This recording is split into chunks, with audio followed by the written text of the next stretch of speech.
దేవునికి మహిమ కలుగును గాక. ప్రభునందు ప్రియమైన దేవుని పిల్లలు బాగున్నారా?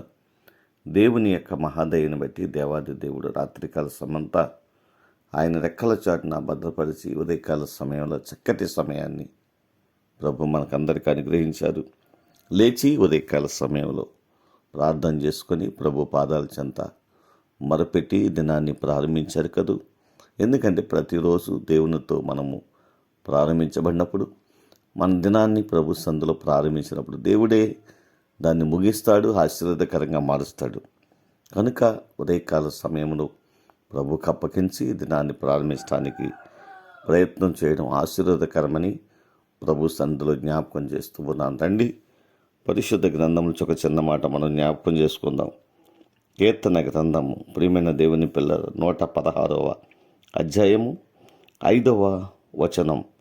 దేవుని సన్నిధిలో మనం చూసినట్లయితే 116వ అధ్యాయము 5వ వచనం. యెహోవా దయాళుడు, నీతిమంతుడు, మన దేవుడు వాత్సల్యత కలిగిన వాడు. దేవునికి మహిమ కలుగును గాక.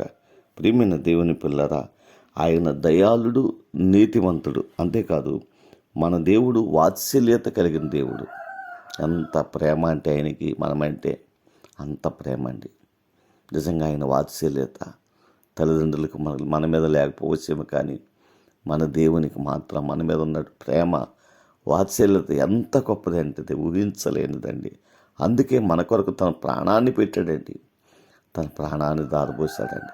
మనం పొందవలసినటువంటి శ్రమను ఆయన పొందాడు, మనం పొందవలసిన అవమానాన్ని ఆయన పొందాడు, మనం పొందవలసిన నిందను ఆయన భరించాడండి, అన్నిటిని ఆయన భరించాడండి. అంత వాత్సల్యత అండి దేవునికి నీ మీద నా మీదనండి. కనుక భయపడవద్దు.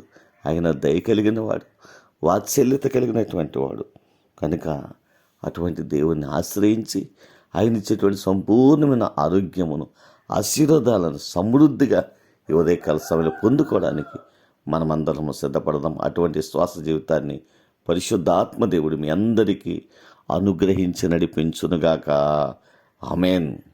ప్రార్థన చేసుకుందాం. కృపా సత్య సంపూర్ణమైన మా తండ్రి, కృపామయుడమైన మా దేవా, నీకు వందనాలు, స్తోత్రాలు. ఈ ఉదయకాల సమయంలో మన చక్కటి మాట ద్వారా మీరు మాతో మాట్లాడినందుకు వందనాలు. అవును ప్రభువా, నువ్వు వాత్సల్యత కలిగిన వాడవు తండ్రి. దేవా, దయాళుడవయ్యా, నీకు వందనాలు, స్తోత్రాలు. మీ దయను బట్టి నీకు కృతజ్ఞతాస్తులు చెల్లిస్తూ ఉన్నాం. నీ వాత్సల్యతను బట్టి ప్రభు మరి ఎక్కువగా నేను ఘనపరుస్తున్నాం తండ్రి.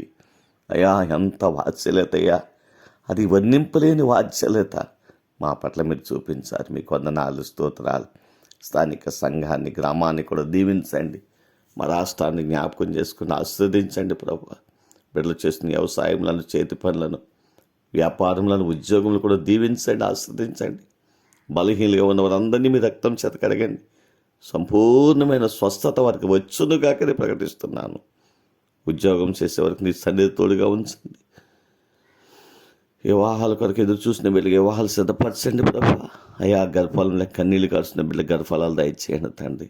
ఎవరు ఏ సమస్యలను బట్టి కృంగిపోతున్నారో వారి సమస్యల నుండి లేవనెత్తండి తండ్రి. అద్భుతమైనటువంటి కార్యాలు జరిగించండి తండ్రి. నీకు వందనాలు, స్తోత్రాలయ్యా. దైవ దినాన్ని చక్కటి పుట్టినరోజు వేడుకలు చేసుకుంటూ వివాహ దినాలు జ్ఞాపకం చేసుకొని నేను ఘనపరుస్తూ ఉండగా వాటిని కూడా ఘనపరచండి. ఉన్నతమైన ఆశీర్వాదాలతో నింపబడుదురు గాకని ప్రకటిస్తున్నాను తండ్రి. అయా, నీ అద్భుతమైన కార్యములు వారి జీవితాలు ఇంకను జరుగునుగాకని ప్రకటిస్తున్నాను తండ్రి. ఆశ్చర్యమైనటువంటి కార్యములు జరిగిస్తున్నందుకు నీకు కృతజ్ఞతాస్తులు చెల్లిస్తూ ఉన్నాను. మా దేశాన్ని, ప్రపంచ దేశాన్ని కూడా దీవించండి, ఆస్వాదించండి. మా గ్రామాలను, మా ప్రాంతాల దేశాల్లో, రాష్ట్రాల్లో ఉన్న ప్రియ బిడ్డలందరినీ జ్ఞాపకం చేసుకుని వారి కష్టార్జితము వారికి, వారి బిడ్డల వెళ్ళకి ఆశీర్వాదకరంగా, దీవెనకరంగా మార్చండి. నీ నామాన్ని ప్రేమించి వారు చేస్తున్న ప్రతి సత్కారములకు రావలసిన నూరంతల ఆశీర్వాదాలు సమృద్ధిగా నీ నామములో అనుగ్రహించి మీరే మహిమ పొందమని యేసు నామములో ప్రార్థించి స్తుతించి మీకు అప్పగిస్తూ ఈ దినాన్ని ప్రారంభిస్తున్నాము తండ్రి. ఆమేన్.